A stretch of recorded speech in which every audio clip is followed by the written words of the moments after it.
Bonjour à tous et bienvenue sur GEA TV. Aujourd'hui, un interview exclusif d'un ancien étudiant GEA, Marcel, qui vient nous présenter sa nouvelle invention. Ouais. Bonjour Marcel. Bonjour, enchanté. Et bienvenue sur GEA TV. Merci, Merci c'est un plaisir. merci d'avoir accepté notre invitation parce que c'est sûr que à l'heure actuelle, vous êtes la première star à venir sur notre chaîne télévisée. Ah oui, c'est un honneur, c'est un honneur. Donc nous avons appris que vous aviez commercialisé un nouvel outil électroménager. Le micro-aspirateur, bien sûr, je vais vous expliquer en détail tout à l'heure. Mais comment cette idée vous est venue?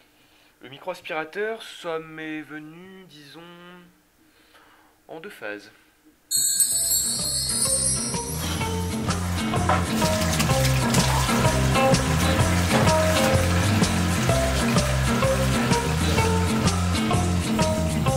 Bonjour, je m'appelle Anthony, j'ai... Ah Bonjour, heureux de vous rencontrer, Bonjour, enchanté monsieur, je m'appelle Anthony, je suis célibataire. Oh non Bonjour, enchanté, je m'appelle Anthony Saviou, je suis étudiant à l'UT.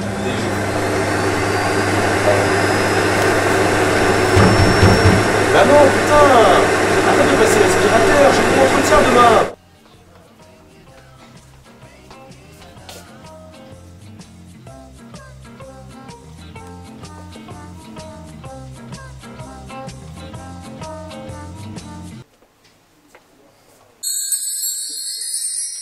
Donc voilà comment m'est venue l'idée du micro-aspi. Vous deviez avoir une sacrée imagination étant jeune pour avoir des innovations pareilles. Ah, c'est sûr qu'on me considérait souvent comme un peu différent, j'avais une imagination, j'avais des idées, j'étais un peu rêveur, et puis c'est vrai que l'adéquation avec les cours en gestion, et notamment tout ce qui est marketing, m'a donné pas mal d'idées pour pouvoir commercialiser ce micro-aspirateur. Donc je rappelle peut-être en quelques mots ce qu'est le micro-aspi. Donc c'est un aspirateur intégré d'un micro, accompagné de deux basses de 2 fois 15 watts, donc justement des enceintes qui permettent donc de pouvoir passer l'aspirateur et de chanter en même temps ou de parler en même temps. J'ai créé ce produit pour un besoin pour les consommateurs, justement pour les personnes habituées à faire le ménage, qui étaient accompagnées, qui avaient besoin de parler à quelqu'un et qui des fois ne s'entendaient pas trop. Donc c'est vrai que j'avais trouvé l'idée intéressante et que j'ai décidé de la commercialiser il y a déjà 2 ans, qui est un succès mais phénoménal. Je ne m'attendais pas du tout à ce que les gens achètent en masse ce produit, quoi. Et oui, on a vu que votre produit était vraiment implanté sur toute l'Europe.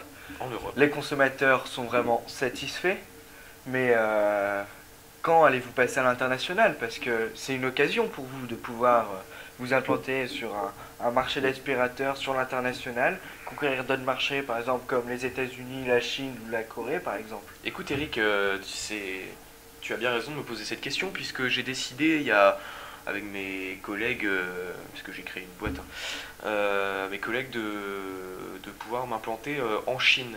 Je sais que la demande est forte là-bas, les Chinois sont notamment très fans de karaoké, donc c'est vrai que pouvoir chanter en même temps, c'est vrai que ce sera un plaisir pour eux. On a fait des études de marché, ils sont assez contents que le produit puisse arriver dans leur pays. J'ai aussi des partenariats aux États-Unis, j'ai mon grand pote Shaquille O'Neal, l'ancien basketteur de NBA, avec qui je passe beaucoup de temps et qui est aussi lui un businessman. Donc c'est vrai qu'on a créé un partenariat avec sa nouvelle compagnie. Donc c'est vrai que on commence de plus en plus à s'internationaliser, et le succès va être au rendez-vous, c'est certain. J'y crois en tout cas. Et après, il va bien falloir innover. Chaque produit n'est pas immortel. C'est sûr, sachant qu'en ce moment, et depuis déjà quelques années, il y a maintenant les aspirateurs silencieux. Donc du coup, c'est vrai qu'il faudra penser à autre chose. Et j'ai eu une idée, il y a quelques semaines, je dormais donc chez moi, à Trappes, parce que j'habite à Trappes maintenant, et en me réveillant, j'ai eu l'idée. Pourquoi ne pas créer une tondeuse aspi? C'est vrai. Pourquoi ne pas faire partager son plaisir de chanter à ses voisins pendant qu'on tonce sa pelouse? C'est une piste qui mériterait d'aller un peu plus en profondeur, c'est sûr. Ou la tondeuse silencieuse, pourquoi pas? La tondeuse silencieuse, mais là, c'est vrai que ce n'est plus le bon segment de produit que je vais commencer à cibler. Donc vous êtes pour faire du bruit au maximum et gêner vos voisins. Oh oui, make some noise, hein. J'espère que cette interview vous a plu. Merci de nous avoir suivis. À la semaine prochaine pour un nouvel interview exclusif d'une invention encore inconnue de tous.